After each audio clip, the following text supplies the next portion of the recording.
Hello and welcome to the Insight Scoop. This is episode 70, and we're continuing on with our series of interviewing final year students of our university about their honours projects. I'm here joined by Melvin, who will be talking about his project concerning protecting older adults online. And I'm also here with Marius, the co-host for today. So Melvin, actually, hello Melvin. Hi. Would you like to introduce what your project is about to us? Sure. Yeah. So as you said, my project's called protecting older adults online. So it's looking more into a personalized approach of presenting account security, like information and protections in a way that older adults understand. So and for example, the protections are also built around the context and the use cases of older adults. So when you think of I don't know, basic things and what it's like to be protected online, one thing I can think of is not reusing passwords, for example. Just the way we would do it is we would probably use a password manager, and that would be how we tackle this problem. But an older adult, it doesn't really work for them. The context for them doesn't work. The fact that you have to have a master password, for example. Some people that I talked to through doing this project is they tend not to even have passwords on their phone because they're scared of forgetting it. So how can they? And they can't trust some other system. They don't like the idea of putting all their accounts and passwords in a location and they have to trust the company.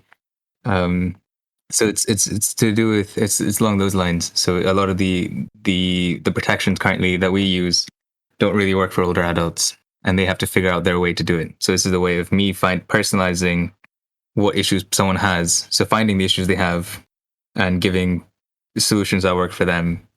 So have you by any chance done, so for this project, right, have you done like interviews with the elderly people? Yes. So I've done 3 user studies. So the first one was interviews to just talk to people and the older adults and see what their needs are. So the first user study, I spoke to 7 older adults, and this was through the Uni's user center. So this is just an initiative that the Uni of Dundee does to teach older adults technological literacy, teach them how to send emails, how to do this thing, how to do that thing. And yes, so through them, I managed to get in contact with some older adults to help me. And then the next 2 user studies were the same people, but that was just because of the type of information I was gathering. Because it was sensitive information, I could only talk to them, the person I got the information from, about the information. Right. Is anyone storing, like, because it's like a rumor kind of thing or a stereotype. Do elderly people store that on like sticky notes somewhere in their houses, like on a fridge or something? Do they do that, or is it just like a misconception that we have? So a bit of both. So they don't specifically have them on sticky notes, but a lot of the older adults, if not all the older adults that I no, all bar one, they wrote all their passwords down in a little book, so a little notebook. So before we judge that though, because that was the first thing I thought. That I thought, wow, this is like really insecure. Why would you ever do this? But then if you think about it, what are the use cases of an older adult, right? The writing stuff down in a book allows you to make each password really strong because you don't have to remember it. And you can also stop password reusing because if you're writing down a new password every time, you don't have to remember it. So those are 2 positive upsides to this though as well. But then you need to trust the environment you're in. So the people that do write down their passwords in a diary, they trust that their diary is safe. They trust that their partner isn't coming in, I don't know, looking at their passwords. They're trusting that if their house gets broken into, no one's looking for this book. So it is something that older adults do, or the ones that I interviewed do. But this is another thing. It's like we get rules of security practices. Well, you need to do this, you need to do that. But then what I found is the older adults tend to take these rules and say, okay, how can I make this work for me? How can I do these things in a way that is effective for me. So they end up having to change the things they have to do, and that's where it can create maybe a false sense of security, or even they are doing things properly. So they are. So like I said, with a notebook, you're not reusing passwords. Your passwords are strong, and you trust that no one will get to it. And but then you could also create a false sense of security if you think your home is secure, but it's not. So I think so that's what it's the personalization part of my project tries to work around. That sounds like they're even better than some of us who just reuse our passwords everywhere. Absolutely. I think even with my practices, and then the people that I know and like my parents, most people tend to use 3 passwords in total, and that's a huge issue because as you know, if you crack one password, then you've now cracked every account where that password's used, and you can automate this. It's not like someone sitting down going through your account, going through your Facebook, going through your Instagram. It's all automated at this point. You can just give it information, and then it'll just see what works and what doesn't. Right.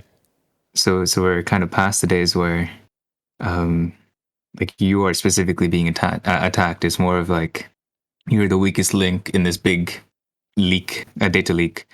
But yeah, it's I would say the older adults currently on that respect are doing better than anyone that doesn't use a password manager at all, which is maybe most people. Yeah.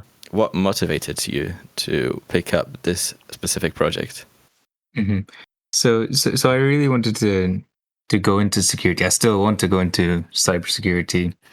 And over the summer, in third year, in our degree, we have an information security module where we talk about cryptography and web attacks and cybersecurity. So I got in contact with the lecturer that taught that module, telling him I want to go into security. What are the options I have? And then he laid a few routes out for me. It was either you go work in a company that does security, or you can go into the research route.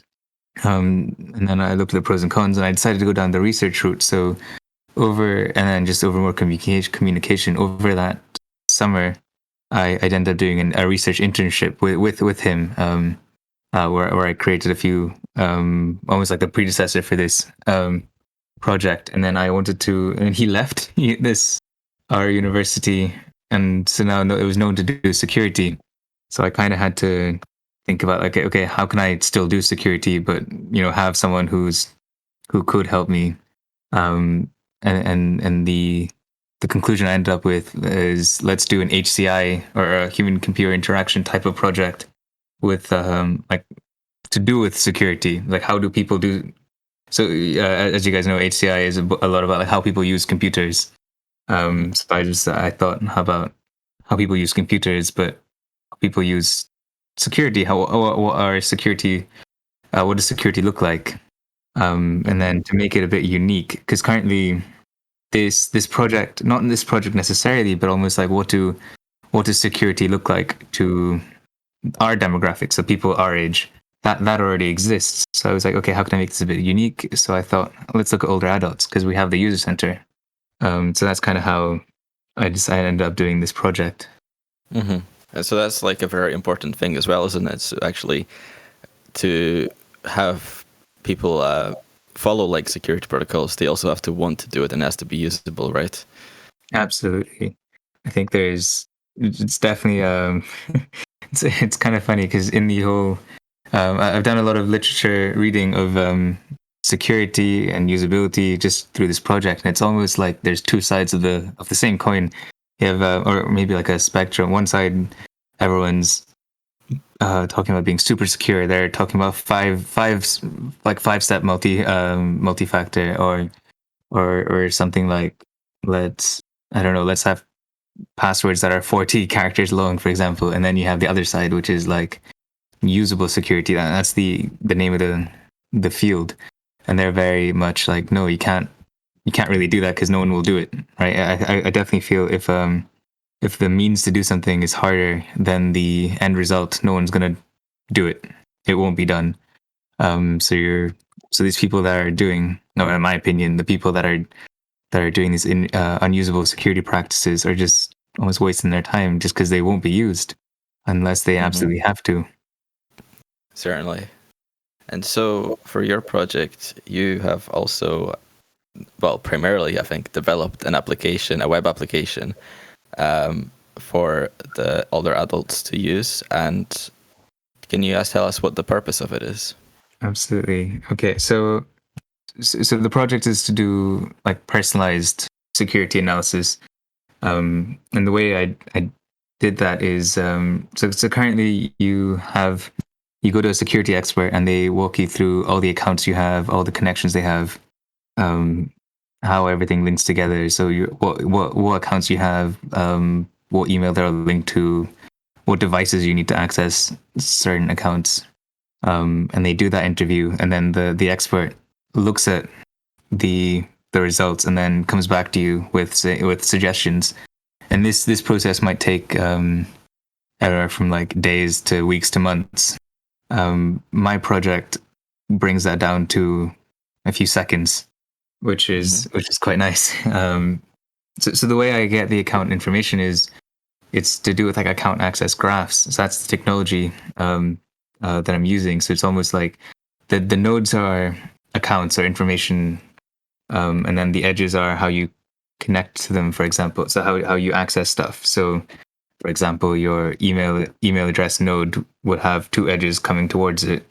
One from a node called password and one from a node called, I don't know, your phone if you have multi-factor, for example. And then taking that information, I feed that through a Python script that just analyzes the account graph. So it looks at how many passwords you're reusing. If you're using multi-factor, if you've got a password manager, if you how strong your passwords are, for example, how it just looks at all the security vulnerabilities that might be in there. And then at the end, it presents it to the user. So it gives them a nice grade at the start, after analysis. So it's it goes from like A+ to like an F, and then lets them know it's like, okay, you're almost there. You're not there yet, but we can be. And then it splits the analysis up in 3 sections, just so they can prioritize. So one is like the critical issues, like these are things, like fix them now, and explains what account is causing the issue and a description about what the issue is in a way that older adults would understand.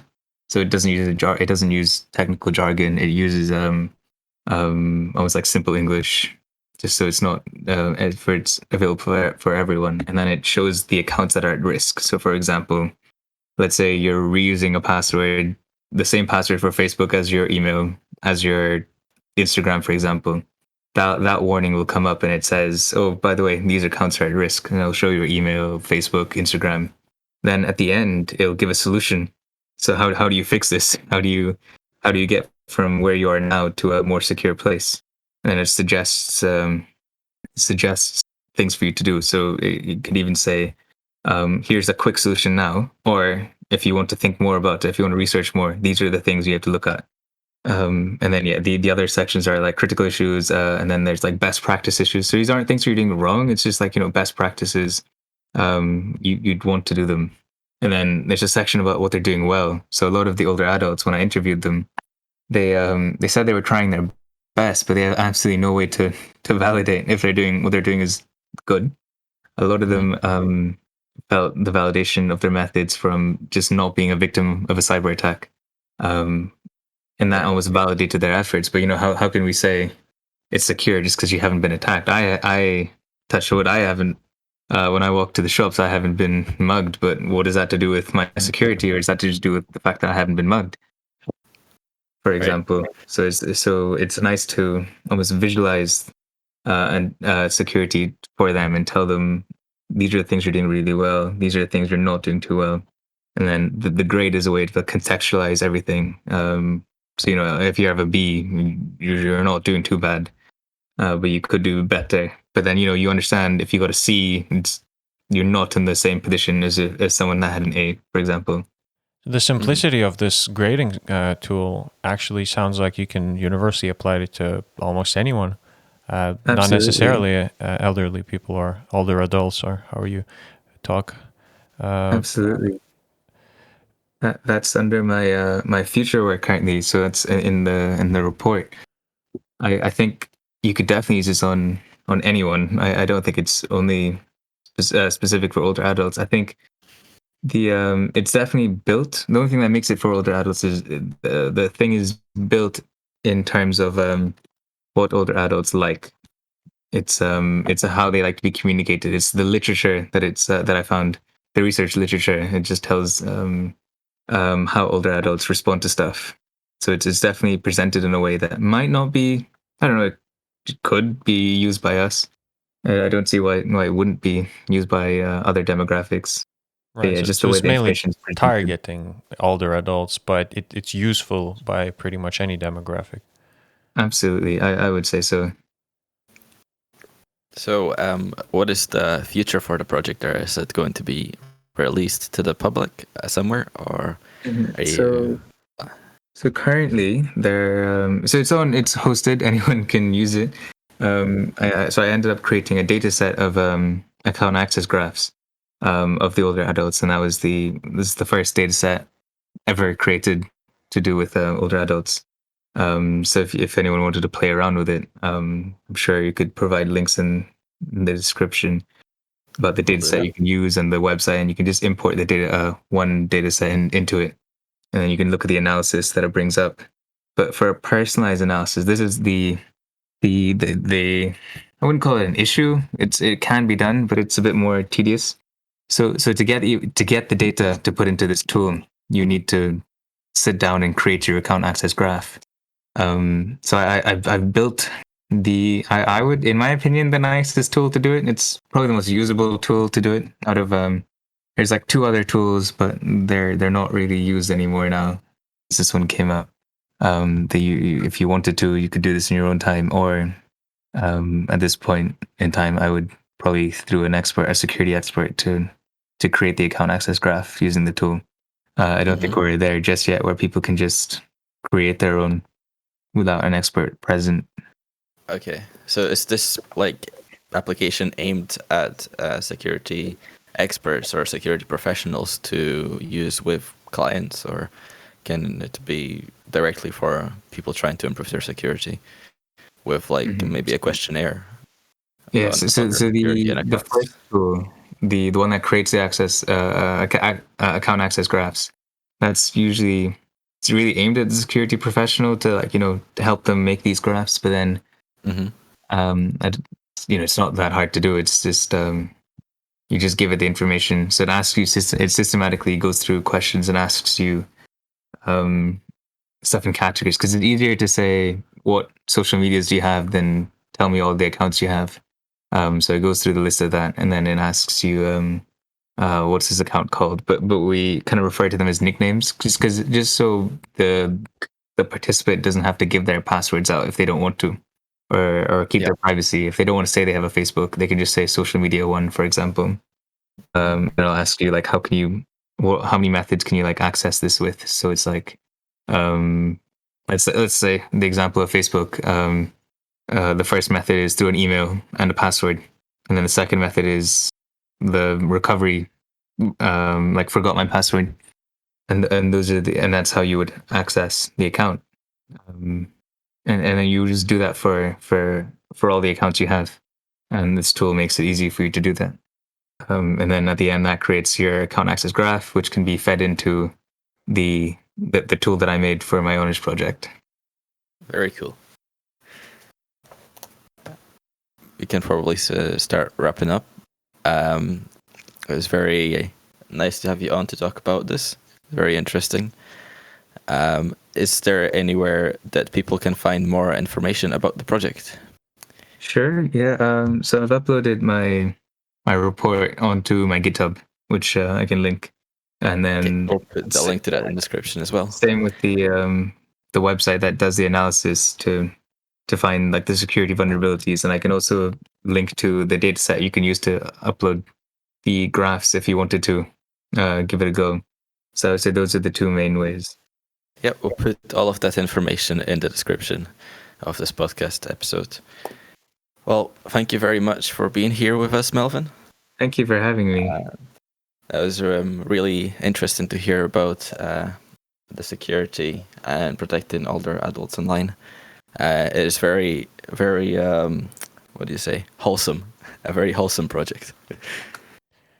Yeah, it was an absolute pleasure, and I actually feel like they are protecting their passwords better than us. When I think about my practices and theirs, which man, I might just need to get myself like a notebook and start writing them down. It's just two different contexts, though. I think it's like you have different needs from an older adult, and they have different needs from you. So some parts where you excel, they might not. So for example, you might have a pin code on your phone. Some older adults don't, because if they forget their pin code and they forget to take their book out, now they can't use their phone. So two people tend not to have pin codes on their phones because they don't want to forget. So Right. it's on that sense, you're probably more secure than they are, and vice versa. I think it just comes down to the context Okay. of it and the needs of the user. Oh, that's fair then. Yeah. Well, it was a surprising fact, so that's awesome.